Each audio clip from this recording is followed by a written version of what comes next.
सुप्रभात बच्चों, मैं रविंद्र प्रसाद। चलो आज तुम लोग को क्लास 8 का व्याकरण पढ़ाएंगे। पिछले क्लास में यूनिट 1 तक पाठ 4 तक पढ़ा चुके हैं। आज पाठ 5 पढ़ाएंगे। पाठ 5 जो है संज्ञा है, उसी को पढ़ाना है। सबको मालूम है कि किसी व्यक्ति, वस्तु, स्थान, भाव इत्यादि को हम संज्ञा कहते हैं।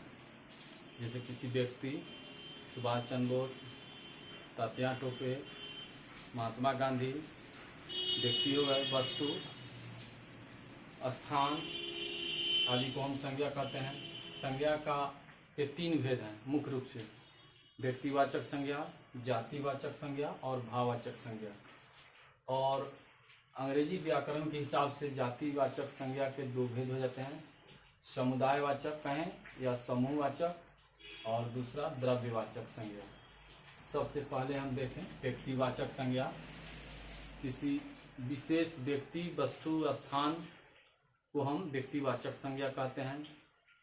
विशेष व्यक्ति महात्मा गांधी, वस्तु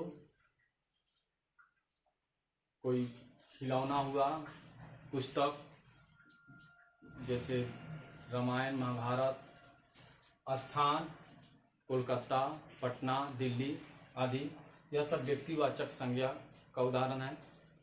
दूसरा मिलेगा जातिवाचक संज्ञा।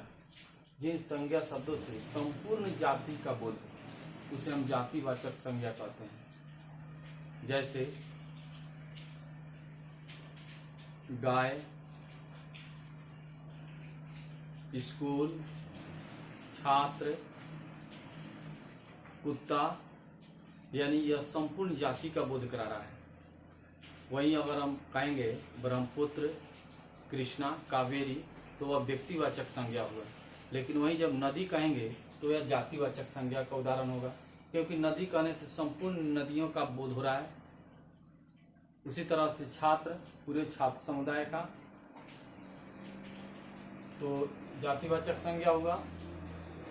अगला, हाँ, इसके 2 भेद हो गए हैं अंग्रेजी व्याकरण के अनुसार: समूहवाचक या समुदायवाचक। जिन संज्ञा शब्दों से समूह, झुंड, गुच्छ, दल का बोध हो उसे हम समूहवाचक कहते हैं। जैसे भीड़, सेना, कक्षा, अंगूर का गुच्छ, चाबी का गुच्छ, यह सब, केले का घौद, हाथा, यह सब समूहवाचक संज्ञा के उदाहरण होते हैं।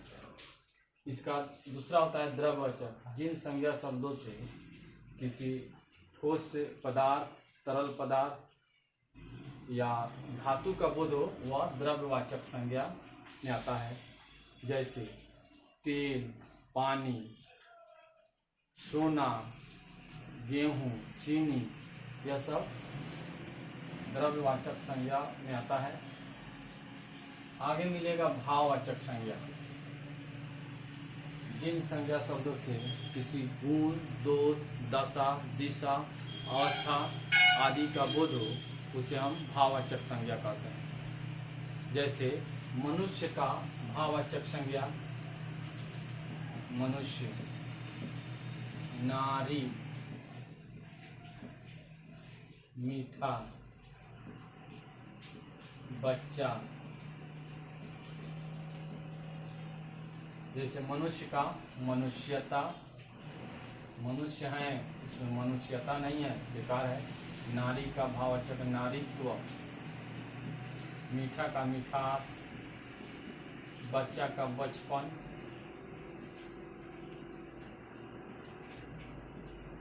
यानी भाव जिससे प्रतीत हो, महसूस हो, दशा, दिशा, अवस्था सब आता है इसमें। जैसे वह लंबा है, वह छोटा है, मोटा है, चौड़ा है, दिशा उत्तर, दक्षिण, पूर्व, पश्चिम, यह सब दर्शाता है, वह भाववाचक संज्ञा में आता है। चलो आगे, इसका यह हो गया। इसके बाद है व्यक्तिवाचक संज्ञा को कैसे भाववाचक में बदलेंगे, जातिवाचक संज्ञा को कैसे भाव में, सर्वनाम को कैसे भाववाचक में, क्रिया को कैसे भाववाचक में बदला जाएगा, विशेषण को कैसे भाववाचक में, यानी सब किताब में मेनू दिया हुआ है। किताब से देखो, सब मिलाओ दिया हुआ है। जैसे जातिवाचक संज्ञा से भाववाचक संज्ञा बदलना, जैसे शिशु का शैशव, दानव दानवता राक्षस के लिए आता है, मजदूर का मजदूरी, पुरुष का पौरुषव, सर्वनाम से जैसे सर्व सर्वस्व, अपना अपनापन, पराया परायापन, मम ममत्व, क्रिया से पढ़ना पढ़ाई, पूजना पूजा, हंसना क्रिया है उसका भाववाचक होगा हंसी, काटना कटाई, कमाना कमाई, घबराना क्रिया है घबराहट, लूटना क्रिया है तो लूट।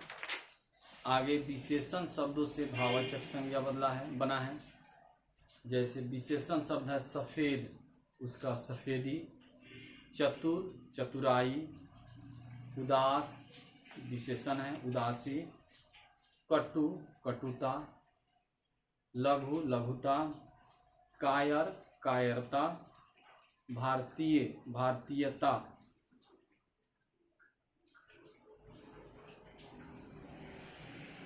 चलो यह पाठ तो पूरा हो गया।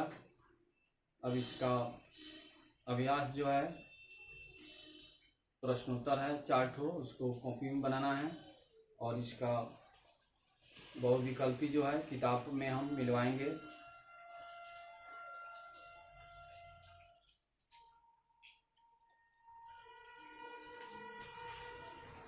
चलो अगला क्लास में मिलवाएंगे इसको। धन्यवाद।